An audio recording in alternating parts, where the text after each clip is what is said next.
Hello, everyone, and welcome. I have been waiting to do this description of your final project for social movements because in the seated class, I normally give the assignment right before spring break. And as you all know, spring break is starting Friday, like tomorrow, which seems really quick to me, but I know it's not. So I know there are some people who are already on spring break.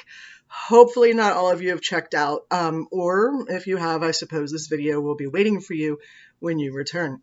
I've also been reading up on some of the advising that they have given about recording your lectures or your sort of conversations or Zoom meetings or whatever from home. And apparently, the closer I get to the camera, the more anxious you get and the more sort of aggressive you think I'm being. So I have to apologize because I think every time I've talked to you all through a lecture or video about something or Zoom, I've probably been more like this. And that's not good. Apparently, that's really bad. So we're going to take a seat back a little bit and we're going to talk about the big project. And it is not well defined for you at the moment, other than a big project. And part of the reason for that is, as I told you at the beginning of the semester, January 6th, like sort of threw the entire syllabus into a giant, chaotic, swirling mess. And so I was sort of feeling it out to see how things would go. And I think it appears that we're starting to stabilize just a little bit, and we can do a couple of different quote unquote project ideas. And I call it a project because, first of all, I don't know that you learn a whole lot from writing a paper if you're not going to go into academic writing, or if, you're going into marketing specifically, or even into political communication, because you cannot rant for as long as you would write a paper.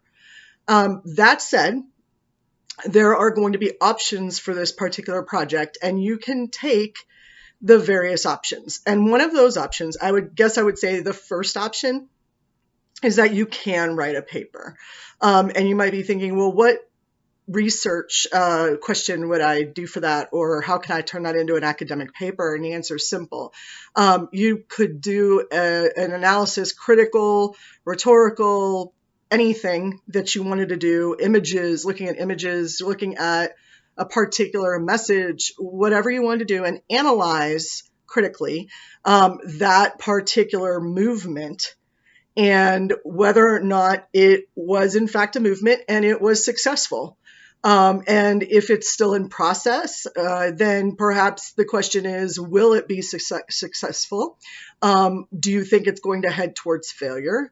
If it's a question of the social movement is done, for example, the Clean Water Act, like I told you before in a previous conversation, the Water Act that came out in 1973, along with the Clean Air Act, those don't need movement so much anymore, not in the same way, right? Because we have the EPA, we check these things out, but there are other water movements. For example, if you walk in downtown Springfield, it says, please don't throw your trash down the drain because it leads out to the ocean and to the rivers and can kill animals, and it's not good for the water. So there are movements, if you want to call them that are done. And like I said, that might be considered more of a campaign within a movement. The Clean Water Act, the Clean Air Act, some of the environmental protections that we have, particularly, obviously, for us in the United States, suffrage is done.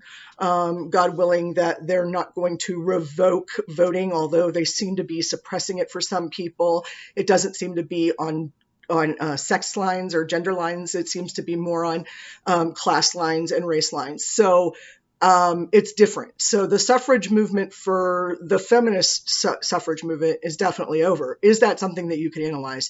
Yes, you could. Would it be very enlightening and exciting? Probably not. You know the ending. But, I still watch Titanic every now and then. I'm totally joking. I do not watch Titanic, but I will rewatch every single season of Supernatural over and over and over again, even though I know the ending, and the ending sucks. But I will still watch it because that's important, background for me, I guess. So it's not like you can't figure something new out by examining old movements, as they say, and done movements, because we can learn from their success or from their failure. So you could write a research paper, a scholarly paper, and if you're a graduate student taking this class, I don't know if there are any of you. I don't think there are. If there are, please let me know, because you're not registered for the right class. We need to change your registration number. But if you're a graduate student, then absolutely you have to write a research paper. That's a given. But for the undergrads, that is an option that you have. And I know the first question you're going to ask, how many pages is it? And the second question is, how many sources do I need? And the answer is going to be anywhere between 8 and 15 pages. And the second answer to the second question is as many as needed. There you go. That's my usual answer. As many as you need to make sure that I understand your argument, that it's well supported, and that I understand that you understand how you came to that conclusion. Option number 2. Deals with a question that we've been dealing with for a long time, and that is to answer the question with evidence and backup. Man, I haven't used that word in a while. Back up your argument.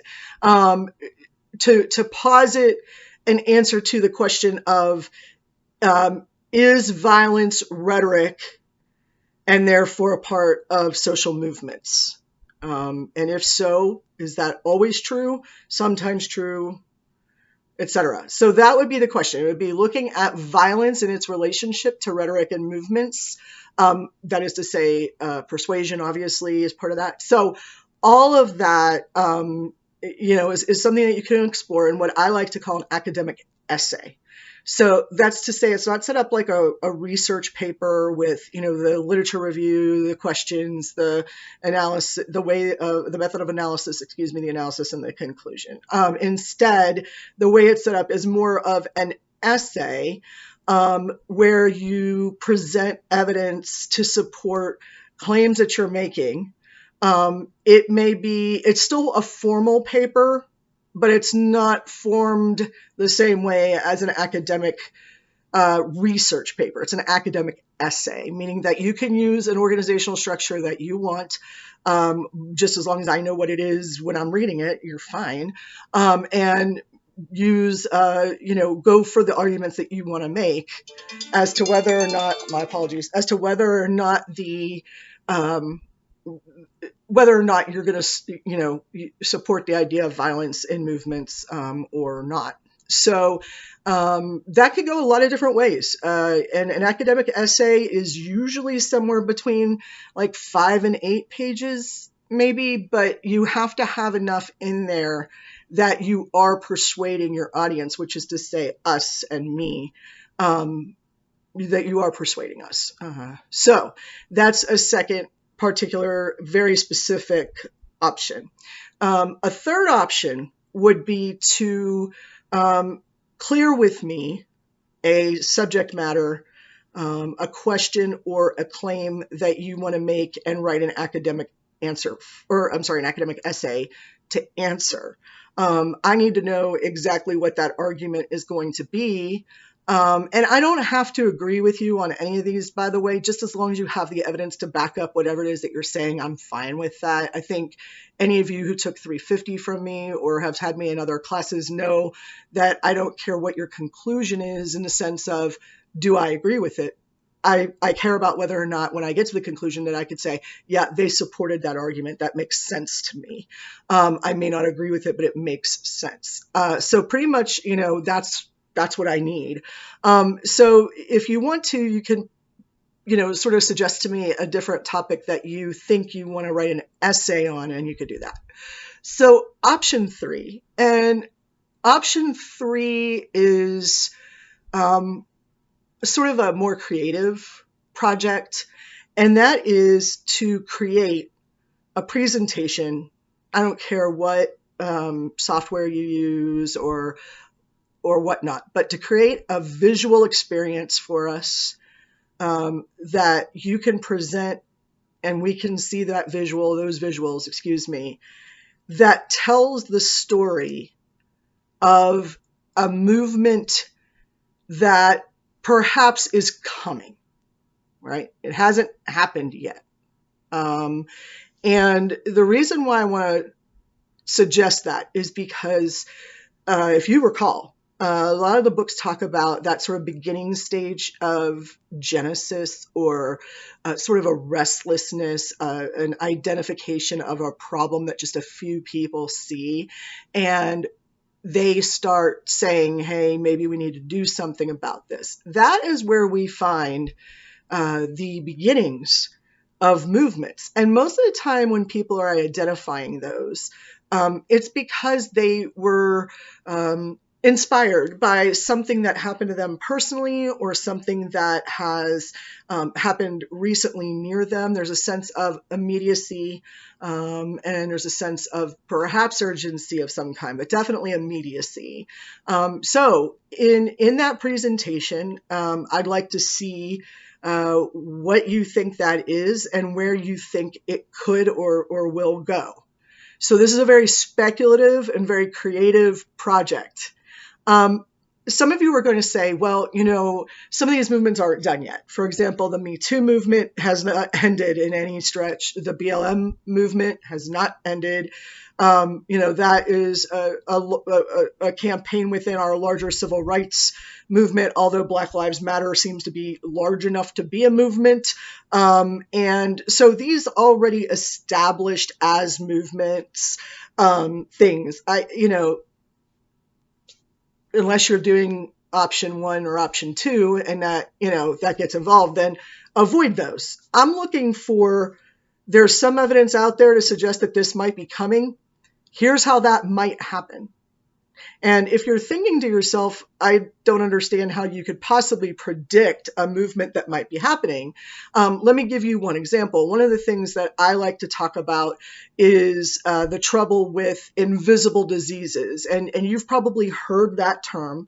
It's a term that gets thrown around a little bit these days, that represents, yes, mental illness, although that's the term most people use, because invisible illness, mental illnesses can be a part of that, but usually they want to be very specific about mental health awareness.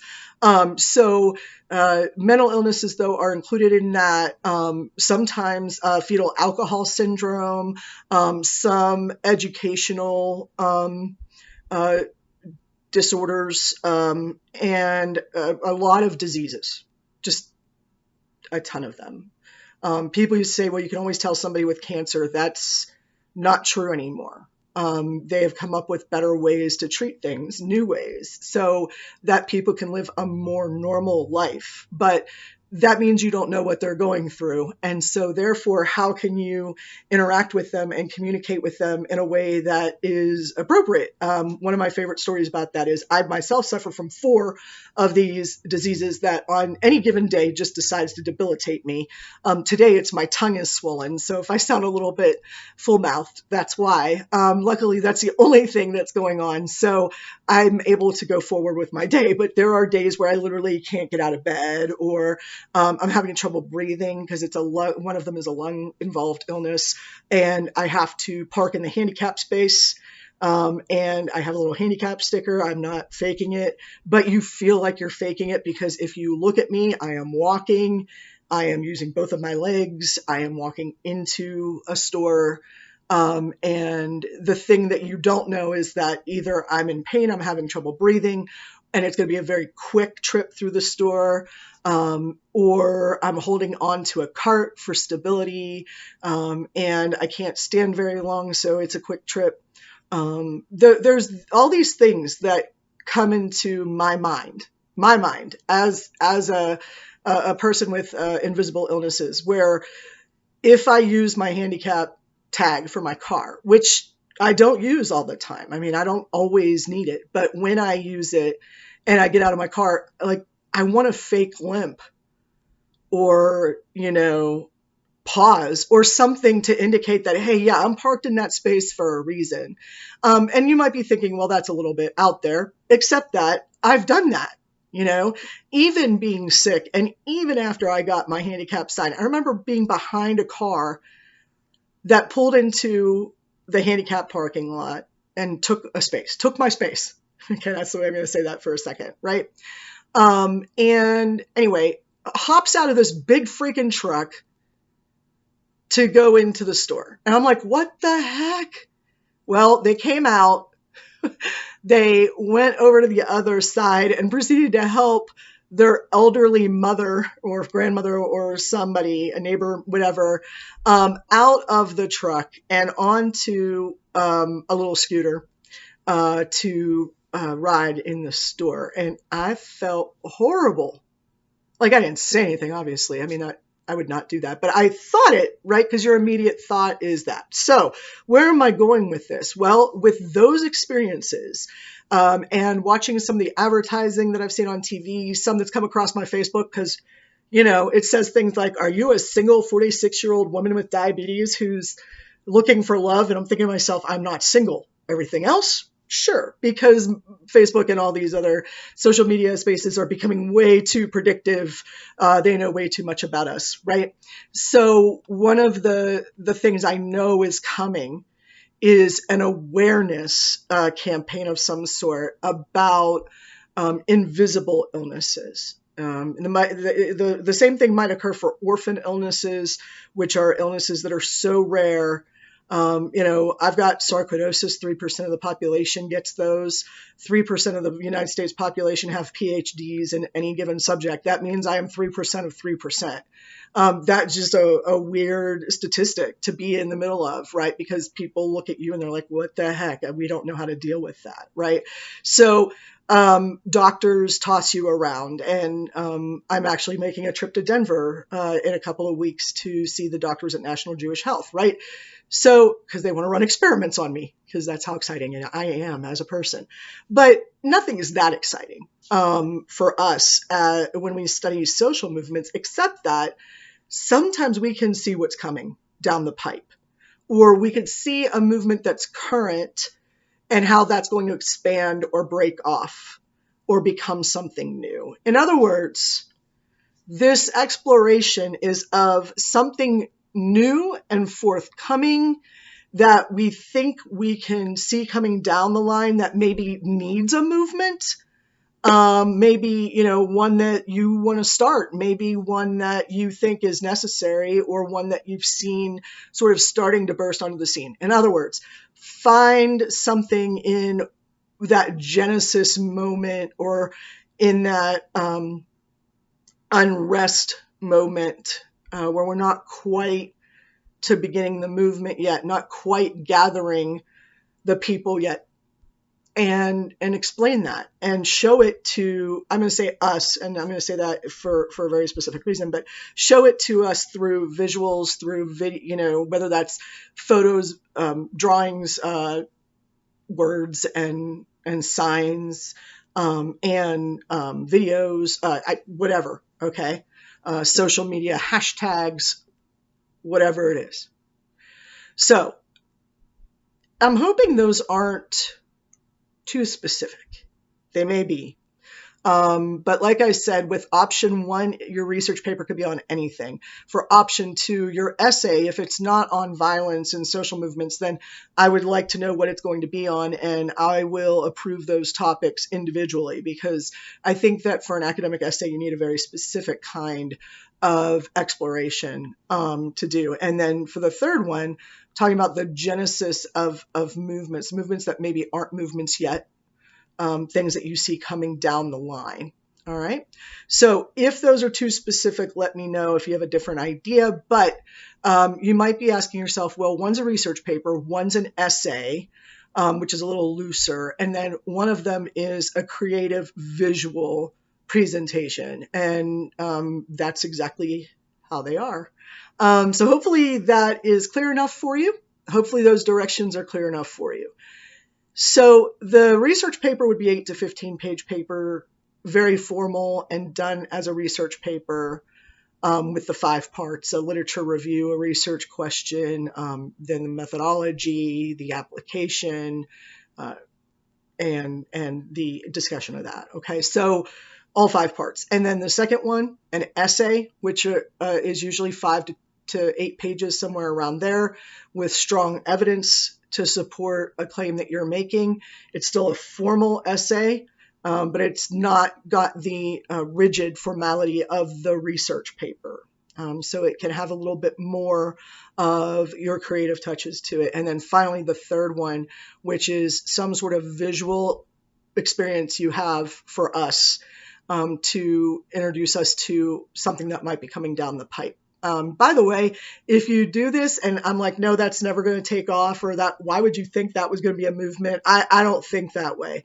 I've been shocked and stunned by things that have happened in our country, and movements that have become bigger than we ever thought they were going to be.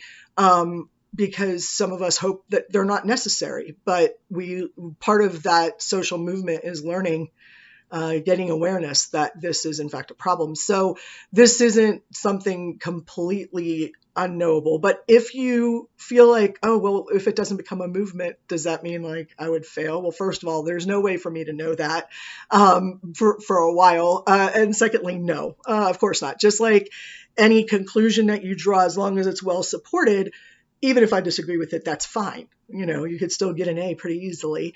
But I'm actually interested, because if some of you do that third one, we're going to learn about some things that we've never heard of before. And that's always exciting, is for me to learn something. So the next question is going to be, when is this due? And the answer to that question is on the last day of classes, which is a Thursday in May, right before Dead Day and right before finals week starts. So finals week starts on a Saturday.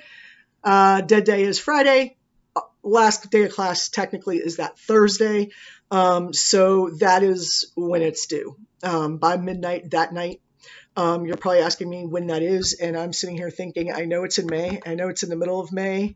I don't have my calendar open. Let me see if I can. Wow, it's already in the middle of March. Okay, May 14th, I believe, is the Dead Day Friday. So these would be due Thursday, May 13th. I think I have that right. I feel like I should double check it, but I'm pretty sure that's correct. If not, you probably know. You guys are very good at keeping track of finals week and the last day of classes. So it'll be that day. The second question you may have is, well, you keep talking about we can learn, we can see. So that's where this last part comes in, which is a part of your presentation, or a part of your project grade is going to be a presentation. Okay, now I understand that we don't do this synchronously, so it's an asynchronous experience, meaning that if you write a research paper, you could put it up online anytime before midnight Thursday and before classes end, and it's fine. You could do the same thing with an essay. Put it up on the discussion board, make it available to all of us. Obviously, your grades won't be available to everybody, but your experience will be, your final product. And then a presentation, hopefully, can be in a PowerPoint file or whatever it is that you all use these days to present. Maybe it's going to be, I don't know, can you put Instagram accounts up on here? I don't know. Whatever it is that you want to use to present that to us, even if it's a series of pages with pictures on it or whatnot, and videos.